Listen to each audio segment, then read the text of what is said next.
Hey there, and welcome back to another My Hero Academia Season 7 review. And today we're going to be looking at Episode 4, The Story of How We All Became Heroes, which is the follow-up from the big reveal last episode that Ayama was indeed the UA trader that was first referenced all the way back in Season 1, so all the way back in 2016. It's been a long time coming, and the reveal, I don't think it disappointed. I just think that it wasn't the most impactful character to have. Oh well. Anyway, contrary to what I've said in previous videos, I apparently have read parts of the manga, but I might as well be Gandalf wandering through the minds of Moria here because I have no memory of this place. So regardless of all that, I'm essentially flying blind here, so yeah. Pretty much going to go through this as an anime only, and so with all that being said, let's get into it. So this time, we don't get much of a cold open, just a recap of Ayama being revealed in the forest before we hit the intro and then the episode proper, where the class is still trying to convince the adults that Ayama's their best chance at being able to lure All For One out into the open and defeat him once and for all. And of course the adults, the cops, the heroes, they are a wee bit skeptical of all this. After all, even after all the terrible things that have happened to Japan, these three were still conspiring to betray everybody. Only this time it would have certainly led to their defeat, and to the death of one of his classmates, Deku. And that's just at least one. There probably would have been many more casualties, many more heroes and students killed. And honestly, I think they're actually being quite forgiving about all that. Hell, when President Mike asks the class if they can even trust him anymore, Ida claims that it's partly the class's fault anyway because they hadn't noticed his distress, which, that's certainly an opinion to have. The class certainly has a heart of gold. I mean, Bakugo threatens to blast him 5 times as some sort of penance, I guess, but I think that's more than fair. But they all seem so willing to let him rejoin them and work to atone for what he did, as after all, they understand that he felt like he had no choice. He was being threatened by a deranged serial killer who'd murdered numerous people before. Honestly, the more I think about it, the more I get it too. Remember, even All Might's mentor was wrecked by this guy. Only All Might has ever been able to properly contend with him. He turned him into a baked potato, and yet still, he lost the war overall. Because in the end, All For One can still use his quirks and fight if he needs to, but All Might can't. His power's gone. His power was fading fast, and he had to give up his quirk to Deku to conserve it. If even somebody like All Might couldn't finish him in the end, I think a lot of leniency should be given to this kid. And so it's heartwarming to see how the class rallies around him, and then how Aizawa takes responsibility as his homeroom teacher for not noticing his struggle and distress. He tells him he won't expel him, and also proposes a way in order to use this intel they have now to lure out All For One, but we don't actually get to hear what it is at this point. We time skip a little bit and have the teachers talk about inspecting locations and whatnot, so clearly it seems like it's going to be some sort of divide and conquer scenario. As to how they do it, no idea. They'll be keeping the actual plan for later. Hell, I wouldn't be shocked if we go through the step-by-step plan as it's happening, and we get a mix of flashback and action set pieces, probably narrated by the police guy in HQ as they're going through the checklist of the plan. And so we go from this serious section, where it's all about the bonds of friendship and redemption, to a more humorous side, where Deku once again accidentally gets up close and personal to Hatsume. I don't usually find this kind of stuff massively funny, but Ida made this section for me. His reaction to the explosion and the aftermath, as well as his explanation to Deku as to why his danger sense didn't work at all, it did make me chuckle. And really, this scene just felt like a nice breather. A bit of humour, a bit of exposition explaining the UA evacuation mechanism, which I feel like is hinting at what's going to happen very soon. And also just goes to showcase Hatsume as an absolute god-tier support specialist. She's working on the UA barrier, but also in the span of a couple minutes, makes a slightly lesser version of Deku's special prototype support gauntlet and Ida's armor with one hand. And she did that in the time it took the other 2 members of her class to get out their tape measure to start their measurements. Man, she's surely going to be the All Might of support gear one day, right? Very enjoyable scene. I think the only thing I didn't like was that their faces became disgusting sphincters like the Watcher in the water from Lord of the Rings and stayed like that for far too long.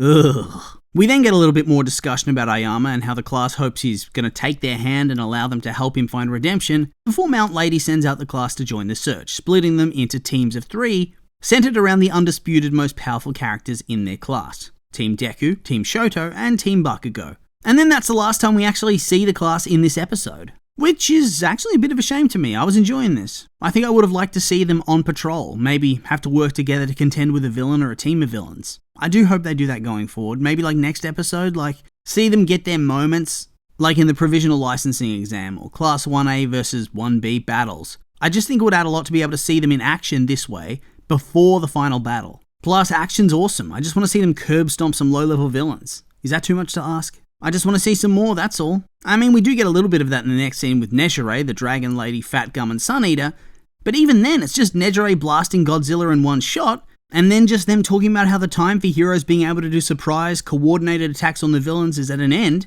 solely due to their lack of intel, which leaves them unable to surprise the villains at all. And in fact, it's kind of the opposite right now. And so clearly, this is going to end up being an inaccurate statement, because I feel like based on the power levels on display, and with Star and Stripe now dead, the only way for the heroes to have any chance at all at winning, without it seeming like egregious plot armor, is for a surprise attack to occur, because otherwise, surely All For One and Shigaraki together are just way too powerful. And then we move on to the planning phase, where our heroes and police gather to plan their assault on All For One, with it seeming like it is extremely need to know. Unlike the initial assault where they hit the mountain on the hospital, it seems like here is going to be a far smaller team that's involved in the overall strategy. Maybe there's going to be a bigger team of heroes that are going to get orders that they have to follow, but it's going to be need to know. At least that's what I took from the scene. That for now, they don't know who to trust, as who else might be in a situation like Ayama without them noticing? All Might then lays out the plan, divide and conquer.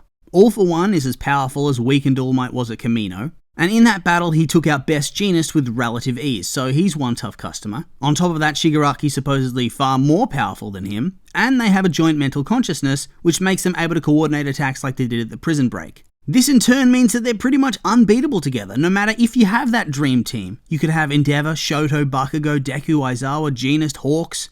They would lose no matter what. It would only be a matter of time as they slowly get chipped away. Man, I know I called Star and Stripe filler, but I really have to recant that statement, as this whole sequence and then this discussion, it just helps build that aura of the two of them as the true ultimate final boss. And then you toss Darby into the mix, and it's game over heroes even quicker. And so they need to isolate each one and defeat them in quick succession in order to have a total victory. Damn, at least 3 major fights. I assume one anchored by Deku, one by Shoto, and one by Bakugo. Plus, there's the rest of the league out there, Spinner and Toga's definitely on a collision course with Uraraka for sure, and Froppy usually ends up helping out there. Plus, I doubt Gigantomachia is finished yet, and we have Stain, he has to do something. Plus, any other number of heroes could just be pulled straight from the author's ass as needed. God, I'm getting excited now.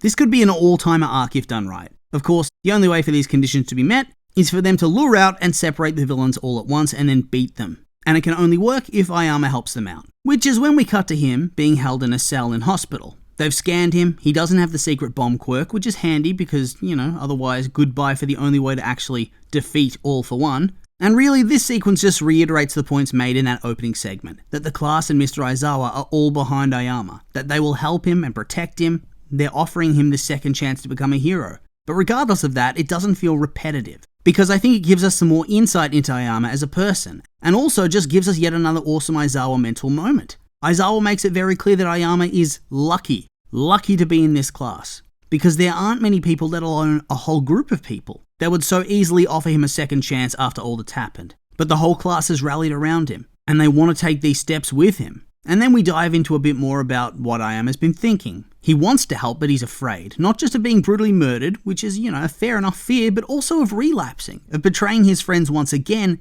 if All For One appears before him threatening his life or his family's life.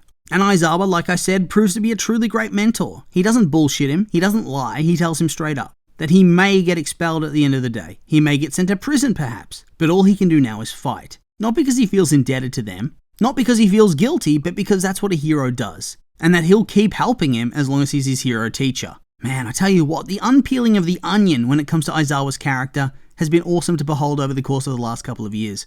I mean, this dude feels so different to the dude who was hating on Deku and telling All Might that it was cruel to let him believe in a dream that would never ever come true. And yet at the same time, it still feels like that same guy, that same personality. And just we and the students know him much better now. They've forged that bond. Oh, I love Aizawa. Dude's such a Chad. And this whole sequence, it made me buy into Ayama a lot more as well. Made me care about him a lot more. It's rather emotional, really. I loved it. Excellent scene. We then have a post-credit scene with the mind control guy, so obviously he's going to get involved in the final battle. Good. He could be quite useful. And then the preview promises more of the build to this final battle, which is probably going to start very soon. Oh, I'm getting hyped. I'm really optimistic about this arc. Hopefully it keeps up the quality of the season so far. And yeah, nothing else for it. With all that being said, that's the end of the episode and the end of the video. And so these have all been my opinions, and now I'd like to hear yours. What did you think of the episode? Did you like it, hate it? I'm curious for your thoughts, so make sure to like, comment, and subscribe, and let me know.